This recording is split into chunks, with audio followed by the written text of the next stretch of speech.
My guest is Andrew Griffiths, something of a global expert in the world of small business. He's a best-selling author, an acclaimed keynote speaker, and a very unique corporate advisor. He writes and presents on a whole range of topics involving the world of business, and with 8 books to his name selling in over 45 countries, he's clearly a man brimming with ideas. Our topic is how to bulletproof your business. So, welcome, Andrew. Thank you very much, Robert. Bulletproof your business. Well, I guess at a time like this is something we need to do, and you have some tips for us. I absolutely do. I thought you might. I think you're right. It's an incredible time, and obviously we have to react. And my first tip that I do say is it's imperative for businesses to take action. I think there's too many businesses at the moment that are fearful. They don't really know what to do, or they don't really believe that things are going to be as bad as they are. Yeah. And my philosophy is obviously plan for the worst and hope for the best. Okay. So you have to take action. So don't get frozen into inaction. Absolutely. Take action. Absolutely. Yeah. And it feels good to be doing something rather than just sitting there wondering, worrying. You know, what is going to happen. And I think smart businesses do that. They say, right, I'm going to do something definitive about what's happening around and protect my business. Number 1, take action. Take action too. Number 2. Great. Number 2, I think it's important to let the people around you know what's happening in your business. That's your loved ones, your staff, anyone who is close to you, and share the burden. It's very, very hard as a business owner to be sitting in your little office going, you know, panicking and terrified about what may happen. And I think when you do share, it makes your life easier, but you'll also be surprised at how people around you respond. I think your staff will rally around you, your family will rally around you, and your friends will rally around you. And we all need that kind of support when times are challenging. Absolutely, and I noticed a little bit in some of the forums that we run as well, that businesses help each other so much, but they're only going to help you if you kind of reach out. That's right, and I think we're fearful that if we tell anyone, they're going to go, oh, the business is going bad, and all of a sudden that'll make it go worse. It isn't really like that. From my experience, it certainly isn't, and it's wonderful when you have your partner say, what can I do to help? Okay, so take action, share the load. Yep. Number 3 is to have good advisors, and that's like good accountants, good solicitors, good business consultant, whatever it may be, and you need to have those people again close by you, and you need to be open and communicative with them.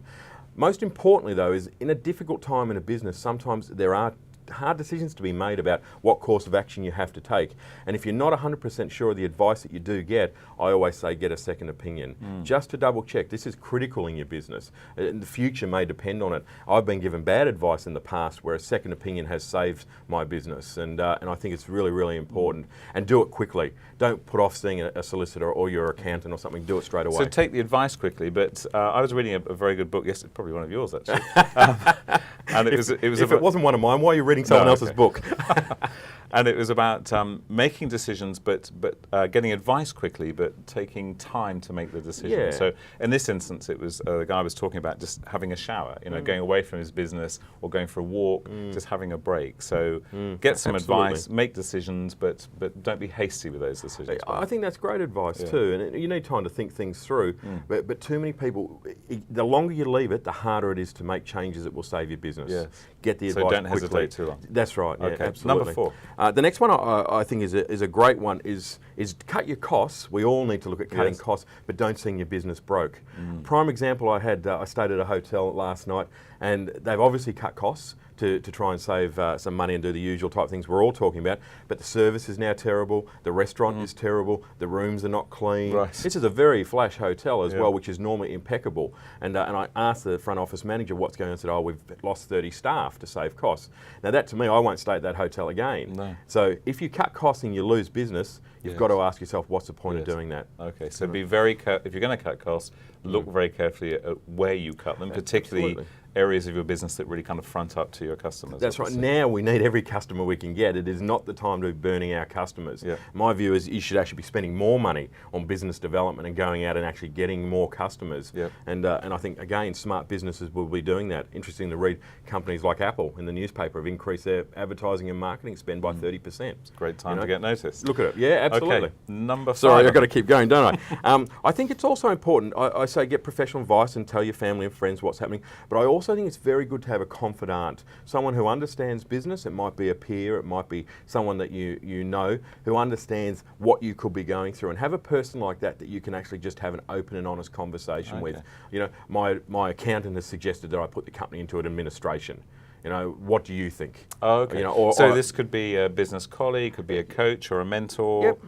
someone you Right. feel safe with, Okay, and yeah. someone who you respect. I personally have an older guy who's a very successful businessman that I ring whenever I have opportunities, both or good or bad, I guess, you know. And just bounce the ideas Yeah, off. what do you think? And they often can speak from a place of wisdom, of experience. They've probably been to the same situation that you know you've been through, or I've been through, that type of thing.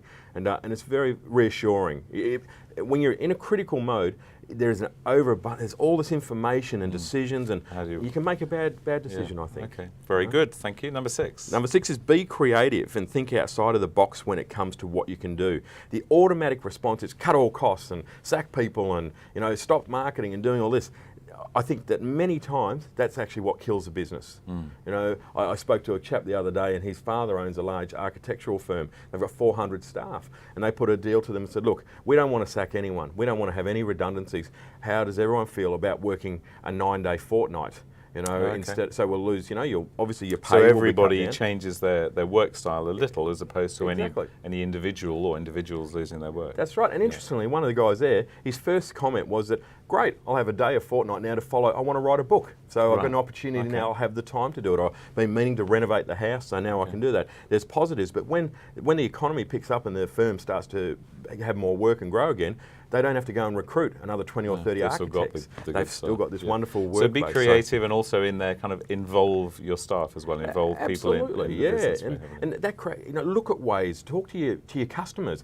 How can you do things better? How can you build a better relationship? How can you do more business with them? That's all people are looking for, is surety, not necessarily just cutting costs. So the more flexible and more creative you can be, I think the greater the results you can have. And I'm seeing a lot of that. It's necessity is breeding creativity. And I think it's fabulous. Necessity is breeding creativity. That's a nice thought. Okay, next tip. It's a nice one. I think it's a very important time to talk to suppliers. You know, we need to relate to our suppliers. We need to let them know what's happening. You've got to avoid, our suppliers will be trying to sell us everything cheap. We've got to avoid trying to buy it all because it's so ridiculously cheap. But I think it's again a wonderful opportunity to interact with our people and say, well, how can we work better together? You know, what can we do? I mean, we may hit tough times paying you. How do we work through that? But the worst thing you do is stop talking to your suppliers. Stop, you know, cut off that communication. People get upset. And often it's the suppliers that put a business into receivership or send it broke, because mainly it could all be avoided if people just spoke to them. You know, and said, let's work. So a very strong communication kind of theme coming through here from you today, isn't it? Is that it's taking action and getting out there and talking, sharing the load with people. Absolutely. I've been in some very difficult times in my own business over 20, 25 years for various reasons, and I've always got through, always. Come very, very close a few times to not, and I think if you ask me what is the thing that got me through, and so I spoke to everyone. I spoke to my suppliers daily, I spoke to my staff daily, spoke to my family. I let everyone know. I wasn't concerned about what people thought, and everyone rallied around me. My suppliers, everyone, and it was quite humbling, to be honest. It's also interesting when a business that has been very communicative kind of drops off the radar, you can't help but kind of wonder what's going on there. So another positive thing, I guess, about communicating is you let the world know, hey, I'm here. This is what's absolutely happening. Next tip. And I got to say, on that one, that's a real warning sign for me. If one of my clients who I have a high level of communication with all of a sudden does stop, that really sets my alarm bells off. There's a problem in there, and I try and react to that quite quickly. The next point is, I think we really do need to. Sometimes we have to get into payment plans. We've got to pay off our bills. That's the way it works. I think nothing upsets people more than when you enter into a payment plan and you don't honour it. Particularly taxation departments and people like that who don't have those senses of humour that so many other organisations do. Don't get bullied into making a payment plan that you can't honour. That will only end in tears for everyone. If a company says, well, you owe us $20,000, we want you to pay it off in 2 months, and in the back of your mind you're going, oh God, I can never pay that off in 2 months. But you go, okay, that's a disaster. You're better off saying, look, why should I make this promise to you that I'm not going to keep? Can we have 4 months? Because I know that I can pay it off in 4 months.